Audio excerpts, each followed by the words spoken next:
Hello good morning everyone. कैसे हैं आप? आपका स्वागत है मेरे यूट्यूब चैनल केमिस्ट्री माइंड में। मैं आपका केमिस्ट्री का टीचर जेके शिवहरी। आज मैं आपको लेके आया हूँ संकरित कक्षक तथा संकरण अर्थात हाइब्रिडाइजेशन एंड हाइब्रिड ऑर्बिटल्स की वीडियो, जो कि बहुत ही मोस्ट इम्पोर्टेंट टॉपिक है। और एक्चुअली अगर ये देखा जाए तो क्लास 11 में केमिकल बॉन्डिंग में एंट्री करती है और इसको जगह जगह पर यूज में लाते हैं हम। और अगर देखें तो बीएससी फर्स्ट सेम के सेकंड यूनिट में यही एक मेन हेडिंग बन करके आती है। तो खैर कहाँ क्या है इससे अपन को कोई मतलब नहीं है। ये केमिस्ट्री का एक ऐसा टॉपिक है जिसका जगह जगह पर यूज होना है, चाहे वो एरोमेटिसिटी गेन करने में हो, चाहे आपका किसी का संकरण निकाल करके बॉन्ड एंगल का अनुमान लगाने में हो, तो ये अपन को पढ़ना है। तो क्या है संकरण तथा संकरित कक्षक, हाइब्रिड ऑर्बिटल एंड हाइब्रिडाइजेशन क्या है? तो मैं आपको डेफिनेशन बोलता हूँ। सबसे पहले डेफिनेशन बोल करके आपको लिखवा देता हूँ, फिर मैं सीधे चलूँगा कि संकरण हम निकालते कहाँ हैं, किस कंडीशन में निकालती हैं। तो आप बहुत ही जल्दी डेफिनेशन लिखें, मैं बोल देता हूँ। जब किसी एटम के आउटर मोस्ट सेल्स के 2 और मोर ऑर्बिटल्स के बिटवीन ऊर्जा का पुनर्वितरण इस प्रकार से होता है जिसके फलस्वरूप 2 और मोर ऐसे नए ऑर्बिटल्स तैयार हो जाते हैं जो कि ऊर्जा तथा आकार में एक समान होते हैं। तो इन नए ऑर्बिटल्स को हाइब्रिड ऑर्बिटल्स और इस घटना को हाइब्रिडाइजेशन कहते हैं। इट इज 2 टाइप, यह 2 प्रकार का होता है। एक है आपका एक्सटर्नल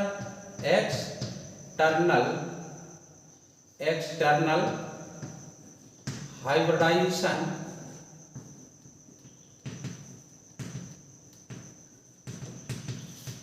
एक है आपका इंटरनल हाइब्रिडाइजेशन। एक्सटर्नल हाइब्रिडाइजेशन क्या है, इसकी भी आप डेफिनेशन लिख लीजिए। जब किसी परमाणु के केवल आउटर मोस्ट सेल्स के ऑर्बिटल्स के मध्य ऊर्जा का पुनर्वितरण इस प्रकार से होता है जिसके फलस्वरूप 2 अथवा 2 से अधिक नए कक्षक ऑर्बिटल्स का निर्माण होता है। तो इन नए कक्षक को एक्सटर्नल यानी कि बाह्य एक्सटर्नल हाइब्रिडाइज ऑर्बिटल्स और इस घटना को एक्सटर्नल हाइब्रिडाइजेशन कहते हैं। यह हो सकता है आपका केवल 6 टाइप का, वो है आपका sp, sp2, sp3, sp3d, sp3d2 और sp3d3। अच्छा आप बताओ S के बाद तुरंत P क्यों आ गया, F2P क्यों नहीं आया? तो बेटा आप जानते हो कि S ऑर्बिटल्स केवल और केवल एक प्रकार का होता है। तो जैसे ही बाह्यतम कोश का S भरेगा तो इसके बाद P ऑर्बिटल्स आएगा, तो एक S और फिर एक P। अगर 2 हाइब्रिड ऑर्बिटल्स हैं तो एक S एक P, और अगर 3 है तो एक S 2P, और 4th है तो 1S 3P, और यदि 5 ऑर्बिटल्स हैं तो एक S और 3P। P4 क्यों नहीं आया? क्योंकि P ऑर्बिटल्स 3 ही प्रकार के होते हैं और तीनों फिल हो जाएंगे तो D की एंट्री हो जाएगी, फिर इसके बाद D2, फिर इसके बाद D3। D4 क्यों नहीं आ पाया? क्योंकि इससे ज्यादा हाइब्रिड ऑर्बिटल्स होने की संभावना नहीं है, ना होते हैं। अच्छा तो ये हुआ। और ये क्या है इंटरनल हाइब्रिडाइजेशन? तो पहले मैं चलो इसकी भी डेफिनेशन लिखवा देता हूँ, फिर सबको एक्सप्लेन करता हूँ। जब किसी एटम के आउटर मोस्ट सेल n के साथ साथ इसके अंदर वाली सेल n-1 में सब सेल के ऑर्बिटल्स भी हाइब्रिडाइजेशन में पार्टिसिपेट करते हैं, तो इस हाइब्रिडाइजेशन को इंटरनल हाइब्रिडाइजेशन कहते हैं। यह निम्न प्रकार का हो सकता है, जैसे DsP2 यानी कि अगर S चौथी कक्षा का है तो D फिर तुम्हारी तीसरी कक्षा का होगा। D सदैव एक अंदर वाली सेल का उपकोष होता है। अगर S पांचवी कक्षा का है तो D 4D का होगा। अगर S छठवीं का है तो D 5D का होगा। यानी कि अंदर वाली सेल का उपकोष का ऑर्बिटल्स भी पार्टिसिपेट करेगा। तो क्या है इंटरनल हाइब्रिडाइजेशन? जब किसी एटम के बाह्यतम कोष N के साथ साथ ठीक अंदर वाली कोष N-1वीं सबसेल के ऑर्बिटल्स भी पार्टिसिपेट करते हैं तो इस संकरण को हम कहते हैं इंटरनल हाइब्रिडाइजेशन, आंतरिक संकरण। इसको हिंदी में कहेंगे आंतरिक संकरण। DsP2 D2sp3 D2sp3 ये वाला संकरण भी हो सकता है, ठीक है ना। और अदर भी संकरण होते हैं, D3sp भी हो सकते हैं। तो अन्य भी, लेकिन मेजरली ये दो संकरण पाए जाते हैं। अब आप जानिएगा कि संकरण हम ज्ञात कैसे करें, ठीक है ना। अच्छा, sp संकरण कहाँ है, मैं सबकी एक उदाहरण पहले बताता हूँ। जैसे sp संकरण, sp की परिभाषा क्या होगी? जब किसी परमाणु के बाह्यतम कोष के एक s तथा एक p ऑर्बिटल्स के मध्य ऊर्जा का पुनर्वितरण इस प्रकार से होता है जिसके फलस्वरूप दो ऐसे नए कक्षक तैयार हो जाते हैं जो कि ऊर्जा तथा आकार में समान हो, तो इन्हें हम sp संकरित कक्षक और इस घटना को sp संकरण कहते हैं। जैसे BeCl2, CO2, C2H2 इत्यादि, ठीक है ना। sp2 संकरण क्या है? जब किसी परमाणु के बाह्यतम कोष के एक s 2p कक्षक के मध्य ऊर्जा का पुनर्वितरण इस प्रकार से होता है जिसके फलस्वरूप तीन ऐसे नए कक्षक तैयार हो जाते हैं जो कि ऊर्जा तथा आकार में समान हो, तो इन नए कक्षकों को sp2 संकरित कक्षक और इस घटना को sp2 संकरण कहते हैं। जैसे BCl3, BF3 और CH2 डबल बॉन्ड CH2 के प्रत्येक कार्बन पर, बेंजीन के न्यूक्लियस के प्रत्येक कार्बन पर sp2 संकरण पाया जाता है। sp3 वही जब किसी परमाणु के बाह्यतम कोष के एक s3p कक्षक के मध्य ऊर्जा का पुनर्वितरण इस प्रकार से होता है जिसके फलस्वरूप चार ऐसे नए कक्षक तैयार हो जाते हैं जो कि ऊर्जा तथा आकार में समान होते हैं। इन नए कक्षकों को sp3 संकरित कक्षक, इस घटना को हम कहेंगे sp3 संकरण। जैसे CH4 में, NH3 में, बस इसी को बताने जा रहा हूं कि क्यों है ये संकरण, H2O में इत्यादि में। ठीक इसी प्रकार से एक S3p तथा एक D के मध्य होगा। इधर एक S3p 2D के मध्य ऊर्जा का पुनर्वितरण इस प्रकार से होगा जिसके फलस्वरूप 6 नए कक्षक तैयार हो जाएंगे जो क्या ऊर्जा तथा आकार में समान होंगे, जिन्हें हम कहेंगे sp3d2 संकरित कक्षक। इस घटना को sp3d2 संकरण कहेंगे। ये संकरण तुम्हारा SF6 में मिलेगा, SF6 में मिलेगा ये तुम्हारा।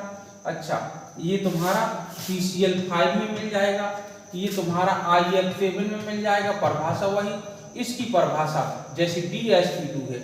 जब किसी परमाणु के बाह्यतम कोष के एक s2p तथा उसकी ठीक अंदर वाली कोष के एक d ऑर्बिटल्स के मध्य ऊर्जा का पुनर्वितरण इस प्रकार से होता है जिसके फलस्वरूप कि जो फोर्थ ऐसे न्यू ऑर्बिटल्स तैयार हो जाते हैं जो कि ऊर्जा तथा आकार में समान होते हैं। इन्हें कहते हैं हम DsP2 हाइब्रिड ऑर्बिटल्स। इस घटना को DsP2 हाइब्रिडाइजेशन कहते हैं। जैसे तुम्हें मिलेगा ये NiCN का होल 4 डबल माइनस में, ये तुम्हारा मिल जाएगा आपका FeCN का होल 6 में, तो ये ऐसे हमारा मिल जाएगा।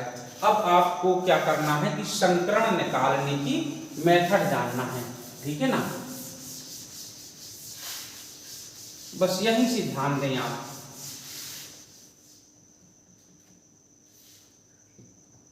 संकरण ज्ञात करने के, संकरण ज्ञात करने के लिए कुछ बिंदु, कुछ बिंदु point some memory point for hybridization. ठीक है ना। पहला पॉइंट क्या, संकरण सदैव हाइब्रिडाइजेशन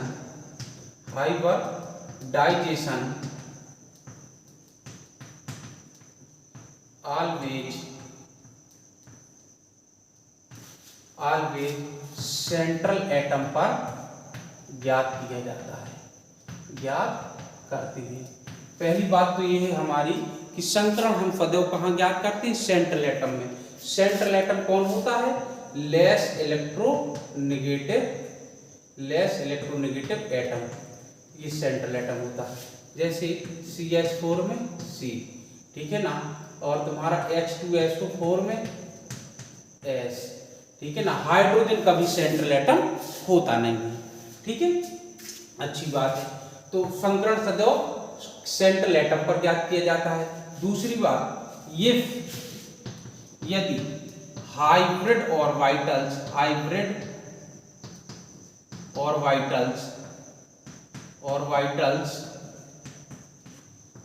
2, 3, 4, 5, 6, 7, यदि हाइब्रिड ऑर्बिटल 2, 3, 4, 5, 6, 7 हैं तो हमारे संकरण हो सकते हैं कौन कौन, वो देखिए। तो हमारे संकरण कौन कौन हो सकते हैं, अगर बाह्य संकरण की बात है तो ये हो सकता है sp, 2 है तो एक s एक p, और 3 है तो एक s 2p, 4 है तो एक s 3p, और यदि 5 हैं तो एक s 3p एक d, 6 है तो एक s 3p और 2d, और 7 है तो 1s 3p और d3, sp3d3, ठीक है ना। अच्छा, अब अगर इंटरनल हाइब्रिडाइजेशन है तो इस वाले में क्या हो सकता है, इस वाले में तुम्हारा हो सकता है dsp2, इस वाले में जनरली होता है तुम्हारा छठवें वाले में d2sp3।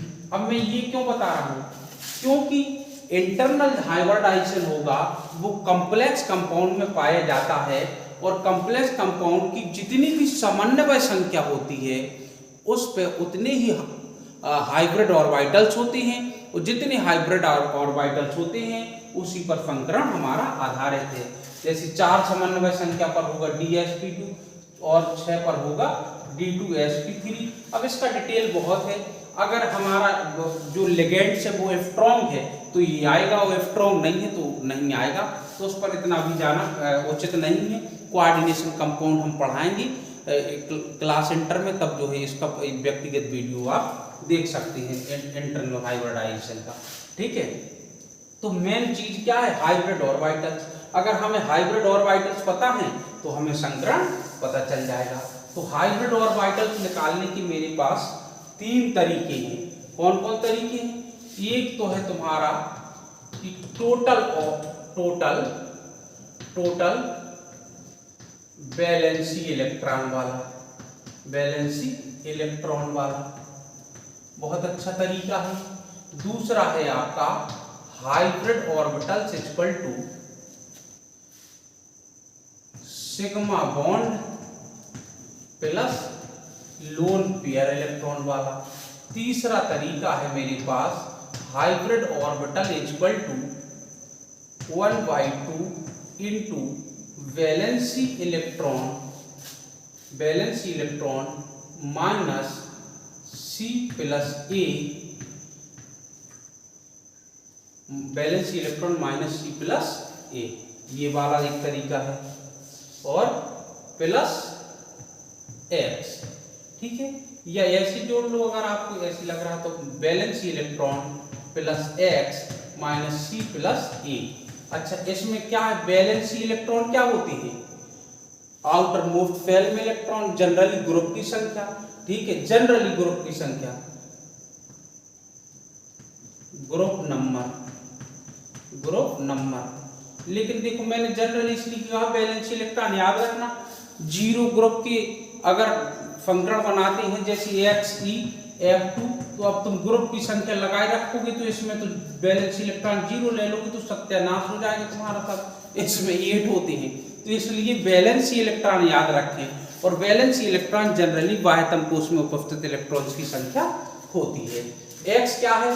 सेंट्रल एटम से जुड़े हुए एक संयोजी एटम की संख्या, जैसे हेलोरीन, क्लोरीन, ब्रोमीन, आयोडीन, हाइड्रोजन हुआ तुम्हारा, CN ग्रुप हुआ, OH ग्रुप हुआ जी, X की रिलेटेड है। C क्या है? धन आयन की संख्या, धन आयन की संख्या। और ये क्या है? ऋण आयन की संख्या, ऋण आयन की संख्या। इससे हम निकाल लेते हैं, तो पहले इस सूत्र का हम यूज करते हैं, अब हम फंक्शन निकालते हैं सब में, ठीक है। फिर हम इसका यूज करेंगे, फिर इसका यूज करेंगे, बस ज्यादा से ज्यादा 8 से 10 मिनट लगेंगे यदि सबका यूज करना बताएंगे तो, ठीक है।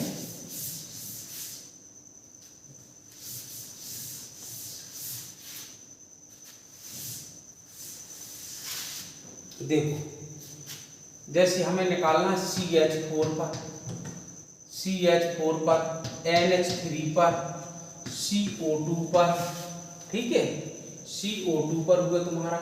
और किसी भी स्पीशीज में ले लें आप, सपोज दैट तुम्हारा H2O पर हो गया, ठीक है, BeCl2 पर हो गया, तो अब निकाल दो, इतनी पर्याप्त है, ठीक है। तो इसमें अगर निकालना तो सबसे पहले सेंट्रल एटम कौन है? कार्बन, तो हम निकालेंगे C पर HO यानी hybrid orbitals equal to 1/2 into valency electron plus X minus C plus A, इसका यूज करेंगे। अब हम शॉर्ट में जल्दी से यूज करें ताकि टाइम बचे। तो देखो, वैलेंसी इलेक्ट्रॉन कितनी है? 4, 1/2 4 प्लस X, इससे एक वैलेंसी इलेक्ट्रॉन, एक वैलेंसी एटम कितने जुड़े? एक वैलेंसी कौन सी होती है? Hydrogen, chlorine, fluorine, bromine, iodine, cyanide group, OH group, ETC, ठीक है ना। तो एक वैलेंसी कितनी जुड़ी? 4। धनावेश कितना है इस पर? 0। ऋणावेश कितना है? 0। तो टोटल कितना आया? 1/2 गुणे 8 इक्वल टू कितना आ गया? 4 का मतलब sp3 संकरण इस पर होगा। समझ आया? I hope this is clear, ठीक है। अब बात आई किसकी? बात आई है अब NH3 की। तो सेंट्रल एटम कौन है? N, तो हम लिखेंगे N पर HO बराबर 1/2 valency electron plus X minus C plus A, तो बराबर 1/2 वैलेंसी इलेक्ट्रॉन कितने होते? नाइट्रोजन के 5, फिफ्थ ग्रुप का है, प्लस X कितनी है? X है एक संयोजकता वाले परमाणु, तो कितने जुड़े? 3। इस पर कोई इस पर कोई धनावेश है क्या? ये क्या है? धन, और ये है ऋण। तो धनावेश है क्या? नहीं है। इस पर कोई ऋणावेश है क्या? नहीं है। तो कितना आया बेटा? इस बार फिर से 1/2 5 3 8, तो फिर से कितना आ गया? 4। तो अतः फिर से संकरण होगा इस पर क्या? इस पर संकरण होगा sp3, तो इस पर संकरण क्या होगा? sp3, ठीक है ना। दोनों पे sp3 आ गया। अब बात किसकी आई बेटे? बात इसकी आई CO2। तो CO2 में बताओ जरा कौन है central atom? Less electronegative, carbon. तो कार्बन पर बताइए C पर hybrid orbital 1/2 valency electron plus X minus C plus A, तो 1/2 तो बिल्कुल जो कहते हैं आ गया। वैलेंसी इलेक्ट्रॉन कार्बन की 4 होती है, प्लस ऑक्सीजन क्या एक संयोजी है? नहीं, ऑक्सीजन द्विसंयोजी है। एक संयोजी में तो केवल H, Cl, Br, I और OH, Cn इस टाइप की ग्रुप आई। तो X का वैल्यू अब इधर कितना है? 0, -0 प्लस 0, ना तो धन आयन है ना ऋण आयन है, तो कितना होगा? 1/2 गुणे 4 बराबर कितना आया? 2, और 2 का मतलब क्या है? एक S और एक P, sp संकरण होगा इस पर, अर्थात इस पर क्या होगा? इसकी कार्बन पर sp संकरण होगा। बात आई किसकी बेटे? बात आई जल की। तो जल में अब कौन होगा? सेंट्रल एटम ऑक्सीजन होगा। और ये अभी तो आप कह रहे थे सर लेस इलेक्ट्रोनेगेटिव होगा, तो ये भी तो कहा था कि हाइड्रोजन कभी सेंट्रल एटम नहीं होता है, और जब हाइड्रोजन और ऑक्सीजन के अलावा कोई भी एटम नहीं है तो फिर वहाँ लेस इलेक्ट्रोनेगेटिव और हाई इलेक्ट्रोनेगेटिव नहीं देखना है, वहाँ फिर ऑक्सीजन ही सेंट्रल एटम होगा। जब ऑक्सीजन के साथ साथ और भी एटम हो, जैसे क्लोरीन है और फ्लोरीन भी है, तो लेस इलेक्ट्रोनेगेटिव यानी क्लोरीन बन जाएगा, ठीक है। लेकिन जब अदर है तो फिर वो लेस इलेक्ट्रोनेगेटिव वाला फॉर्मूला चलेगा, और अगर ये नहीं है तो फिर ऑक्सीजन होगा। तो O पर हाइब्रिड ऑर्बिटल्स, तो O पर हाइब्रिड ऑर्बिटल्स कितना होगा, 1/2 valency electron plus X minus C plus E, ठीक है। तो अब ये कितना होगा बेटा, 1/2 वैलेंसी इलेक्ट्रॉन कितने होते हैं 6, X कितने हैं 2, X क्या है एक संयोजी, अभी देखो फिर बताया, माइनस पॉजिटिव चार्ज कितना है 0, नेगेटिव चार्ज कितना है 0, तो कितना आ गया 6 और 2 8/2 बराबर कितना होगा 4, तो बराबर कितना आएगा sp3 संकरण। तो इस पर भी क्या होगा sp3। बात आई BeCl2 की, सबकी कर लेते हैं बात आज, ठीक है। देखिए जरा, तो BeCl2 में सेंट्रल एटम कौन होगा, Be, लेस इलेक्ट्रोनेगेटिव है। ये लेस इलेक्ट्रोनेगेटिव वाला कब चलना है, सब जगह चलना है, केवल वहां नहीं चलेगा जिस मॉलिक्यूल्स में केवल हाइड्रोजन और ऑक्सीजन है, वहां नहीं चलेगा, अर्थात वहां ऑक्सीजन ही सेंट्रल एटम हो जाएगा, हाइड्रोजन कभी सेंट्रल एटम नहीं होगा।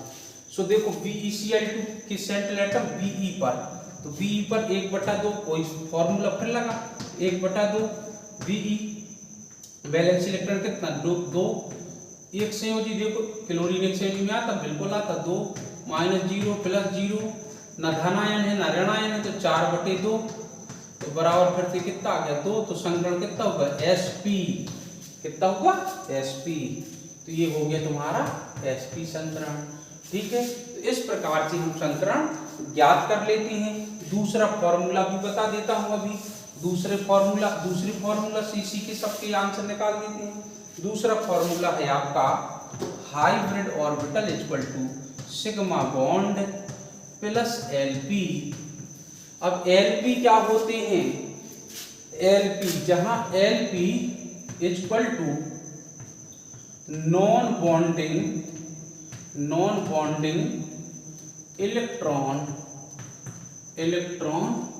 Y2। अब नॉन बॉन्डिंग इलेक्ट्रॉन्स क्या होते हैं, नॉन बॉन्डिंग इलेक्ट्रॉन्स का मतलब होता है आउटर मोस्ट शेल के वह इलेक्ट्रॉन जो बॉन्ड बनाने में भाग नहीं लेते हैं। तो आउटर मोस्ट शेल की कौन से संयोजी इलेक्ट्रॉन जिन्होंने बंध बनाने में भाग नहीं लिया, उसमें 2 का भाग कर दो तो Lp आ जाते हैं। जनरली आप देखेंगे तो जैसे इधर मैं ग्रुप लिखता हूं, जनरली बात करता हूं, सब जगह ठीक नहीं है। जनरली फोर्थ, फिफ्थ और ये 6 और ये 7। तो फोर्थ ग्रुप वाले यदि 4 वैलेंसी बनाए हैं, 4 बॉन्ड बनाए हैं तो 0 और फॉर्मेट बॉन्ड और लिखते हैं, फॉर्मेट बॉन्ड। यदि यार group number of format bond, तो बॉन्ड यदि ये 4 बनाए हैं तब, अगर ये 3 बनाए हैं तब, ये बॉन्ड यदि 2 बनाए हैं तब, ये बॉन्ड 1 बनाए हैं तब। ऐसा क्यों, क्योंकि जनरली चौथे समूह का तत्व 4 बॉन्ड बनाना चाहता है, ऑक्टेट लॉ के अनुसार ये 3 बनाना चाहता है, ये 2 बनाना चाहता है, 1 बनाना चाहता है, तो जनरली तुम्हें ऐसा ही मिलता है। लेकिन अगर ऐसा नहीं है तो फिर आप इससे निकालेंगे। तो अगर ऐसा है तो इस पर कितना 1 होगा लोन पेयर इलेक्ट्रॉन Lp, और इस पर 2 होंगे, इस पर 3 होंगे। क्यों होंगे, क्योंकि अगर चारों बंध बनाए हैं तो नॉन बॉन्डिंग इलेक्ट्रॉन 0, तो 0/2 बराबर 0। अगर ये 5वें समूह का है तो इलेक्ट्रॉन 5 थे, बॉन्ड बनाए हैं 3 तो बचे 2, 2 में 2 का भाग दोगे ये छठवें समूह का है। तो बैलेंस इलेक्ट्रॉन थे 6, बॉन्ड 2 बनाए हैं तो बच गए होंगे 4, 4 में 2 का भाग देंगे तो 2 आ जाएगा। ये 7वें समूह के तत्व हैं। 7वें समूह का यदि एक बंध बनाए हैं तो नॉन बॉन्डिंग इलेक्ट्रॉन होंगे 6, 6 में 2 का पार्टिसिपेट करोगे तो आ जाएगा 3। तो जनरली ऐसा होता है, ठीक है। और ऐसा होता है तो ये हम जान जाते हैं। Lp सिग्मा बॉन्ड कहाँ होता है? सिग्मा बॉन्ड का मतलब ए तथा बी 2 परमाणु के मध्य डबल, ट्रिपल, सिंगल कोई भी बॉन्ड हो, सिग्मा बॉन्ड इक्वल टू होता है 1। सिग्मा बॉन्ड इक्वल टू होता है 1। इसको नेक्स्ट वीडियो में बीबीटी थ्योरी बताऊंगा तो सिग्मा और पाई बॉन्ड का फॉर्मेशन उसमें दिया है, उसको डिटेल से बताएंगे, ठीक है। अभी तुम इतनी जान लोगे तो समझ में आ जाएगी बात। अब देखिए बात करती है हाइब्रिड ऑर्बिटल्स की इधर, ठीक। तो इधर पहले मैं एक फॉर्मूला लिख दूं, hybrid orbitals equal to sigma bond और plus Lp, sigma bond plus Lp। तो देखो इधर मीथेन में H H H H, तो कितने सिग्मा बॉन्ड देखो, कार्बन की देखना मुझे सेंट्रल एटम पे, तो 1 2 3 4 तो 4 सिग्मा। अब का चौथी समूह का है, 4 बंध बना है तो लोन पेयर 0 हो गया, तो 4 का मतलब है sp3। क्या है? sp3। इसमें आइए NH3 में, NH3 की संरचना क्या है? ऐसी। तो देखो 5 वैलेंस इलेक्ट्रॉन थे, 1 सिग्मा 1 सिग्मा 1 सिग्मा, तो 2 बच गए, तो ये लोन पेयर हो गया होगा ये Lp के रूप में। तो इसके लिए कितना आएगा?